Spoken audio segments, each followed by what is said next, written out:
everyone, and welcome to, well, we can't call it 5 questions with your classical educator, but welcome to an interview with beloved catechist Father Nikolai Meyers from St. Raphael School. And we're here to talk about a brand new catechetical course just for seniors in upper school. And basically that finishes out our catechetical program from level 3 all the way up to level 7. And then this is just for seniors. And I'm going to read really quick, Father. First and foremost, your blessing. God bless you. It's good to be with you. Thank you. And I'm just going to read straight from the syllabus. The Senior Patristic Reading Seminar. This is a year-long reading seminar for seniors in the field of patristic literature. Patristic literature is the writings of the saints that is not a part of the New Testament. So modern scholars limit the age of patristic literature from the 1st century to the 8th century AD.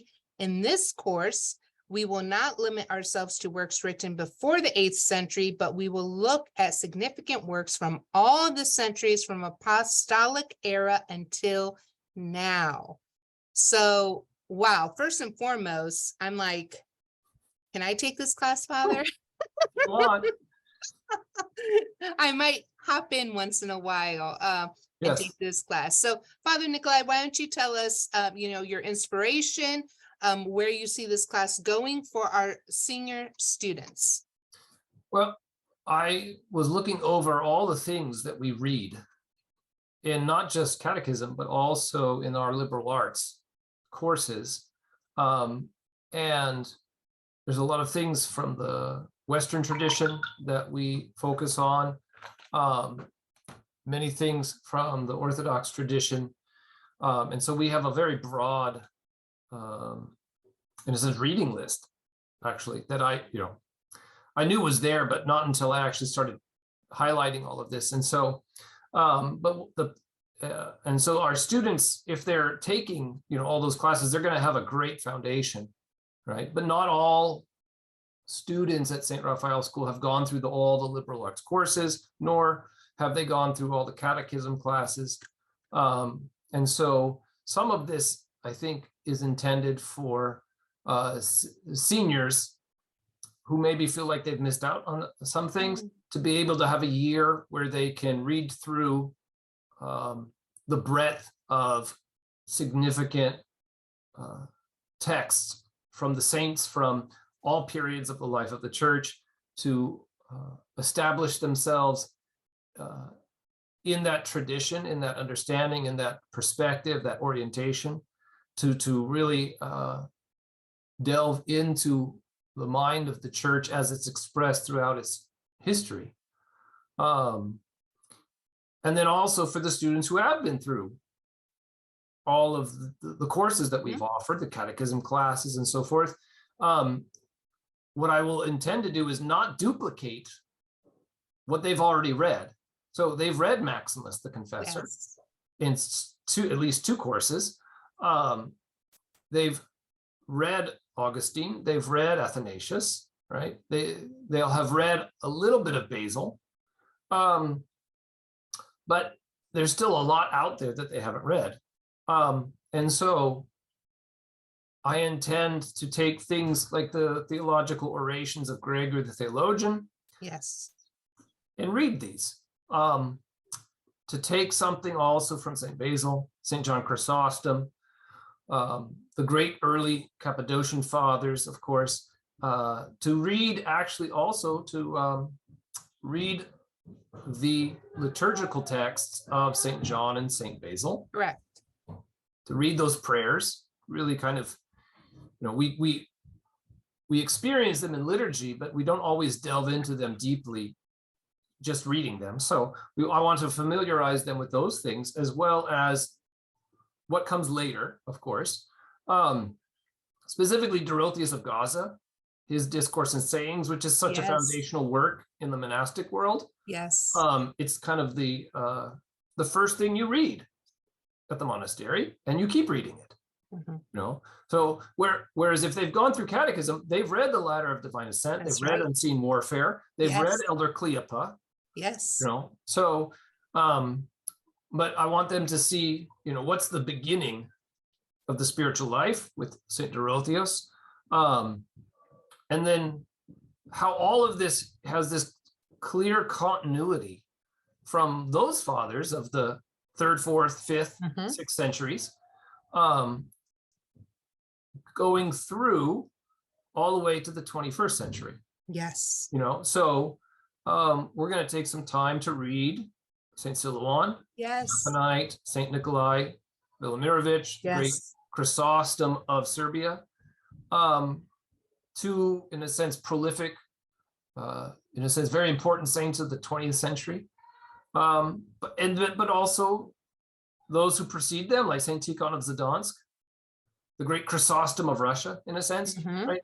So these great fathers of the church, these great writers of the church, that they see the connection, that in a sense there's this through line all the way through from the early all the way to the present, that there's this organic continuity of understanding of life, of thought, of practice, of faith, and I think that will bolster them going into college.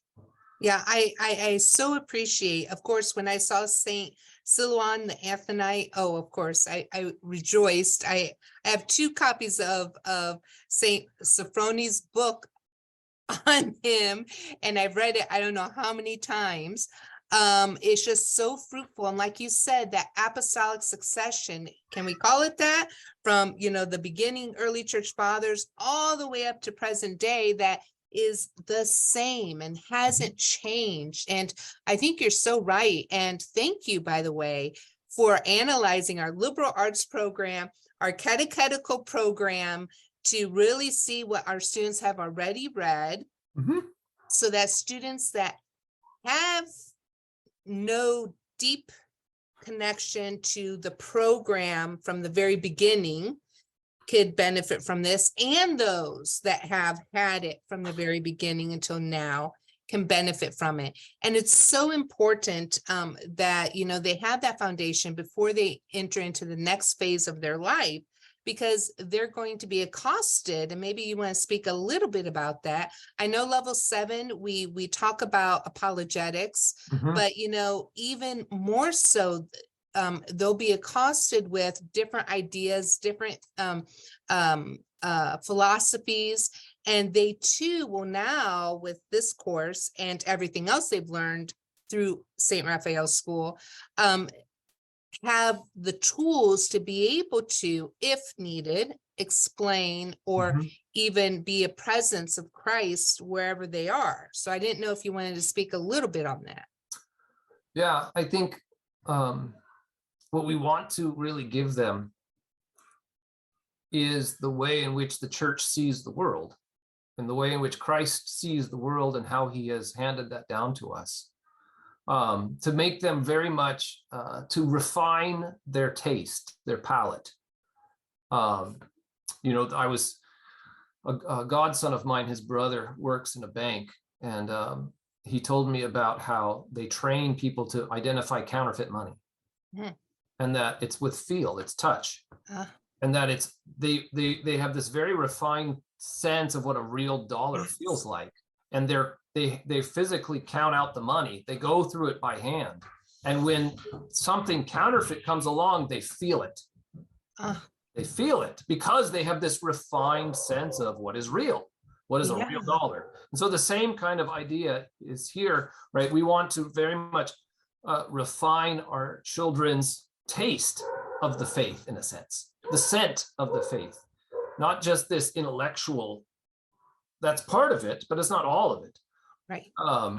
And that this time, that's what really we're trying to kind of do, is look at the writings of various saints, not just the doctrinal writings, but the homiletic writings. Like we're going to take some time and read the homilies of St. Gregory Palamas, not just the ones that are famous, but the ones that deal with kind of practical things of life, really refine the palate of the student to the manner in which one has to deal with their thoughts, how they have to deal with difficulties in life, right? He has a homily on dealing with the plague, which he encountered, right? Dorotheus of Gaza, right? He has these wonderful chapters on dealing with anger and greed and humility. Yes. And to just, and I think these are very important for them, that they are able to see the world through the eyes of the saints, and then encounter the world, right, from the perspective of Christ and his church, that's how they, in a sense, taste the world. And when something foreign tries to, in a sense, enter the palate or the nose, right, or the ear, they immediately will know. Right. That doesn't belong. It'll be bitter. Yes. It'll stink. It'll sound, yes. Oh, that sounds horrible. That's off. It doesn't, yes.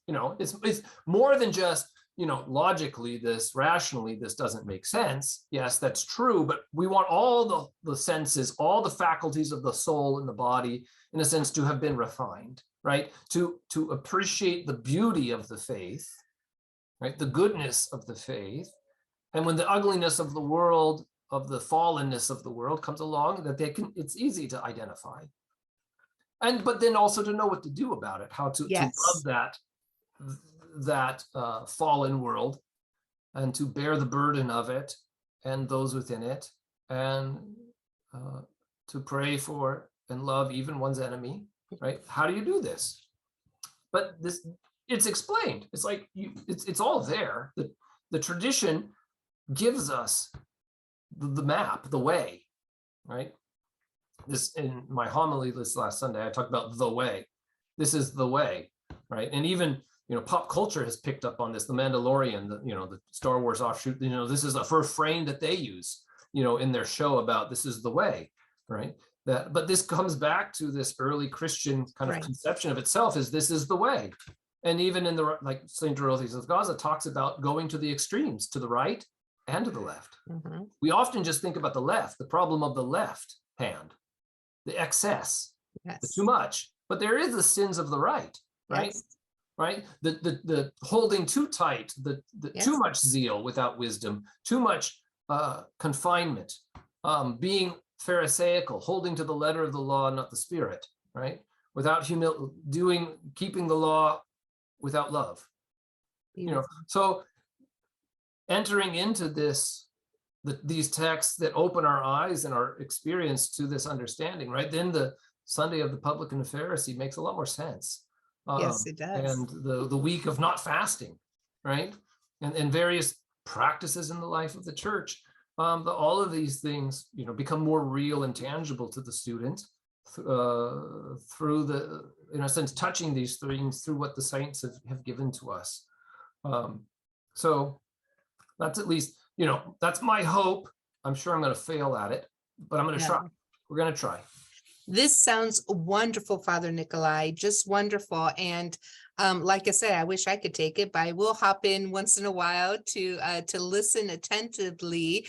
But for those of you that are interested, as you guys all can hear, this is going to be a very pragmatic course, along with the spiritual, the ecclesiastical, but something that our seniors can tangibly take and apply immediately.